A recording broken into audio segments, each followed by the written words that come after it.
10 ఏళ్ళు నేనే ఉంటా అంటానుగా. 10 ఏళ్ళు ఉంటాడు. ఇక మళ్ళీ ఇప్పుడు ఎలక్షన్లు పెడితే ఇక మళ్ళీ ఎక్కడ పోతాడు ఇక. ఎందుకే ఈ వేస్ట్ మళ్ళీ రావాలంటావా? ఇక మళ్ళా కేసీఆర్ బాపే రావాలి, మళ్ళా బీఆర్ఎస్ఏ గెలవాలి. ఇక మరి కేసీఆర్ని ఎందుకు ఓడగొట్టినట్టు?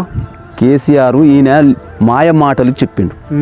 మాయ మాటలు చెప్పి 2కి 3 ఇస్తా, 3కి 5 గ్యారంటీలు ఇస్తా, 6 గ్యారంటీలు ఇస్తా అని అబద్ధాలు ఆడి డాలడోల చేసి గద్దెనెక్కిండు. మళ్ళీ గెలిపించుకుంటారా కేసీఆర్? మళ్ళీ కేసీఆర్ రావాలని ఎదురు చూస్తున్నాం జనం కూడా. తప్పనిసరి. ఇప్పుడు ప్రజలు కేసీఆర్ని గుర్తించుకుంటారా? ప్రజలు ఖచ్చితంగా కేసీఆర్నే గుర్తించుకుంటారు. కేసీఆరే ఇప్పుడు ముసలోళ్ళకు చూడరాదు, వాళ్ళు తండ్రి చచ్చిపోయినా తల్లి చచ్చిపోయినా ముసలోళ్ళకు 2000 పింఛని ఎట్టిస్తున్న వాళ్ళు కాలం కట్టుకుంటారు. ఏం గతి లేని వాళ్ళు వాళ్ళ జీవనోపాధి నడుస్తుంది ఆ 2000తో.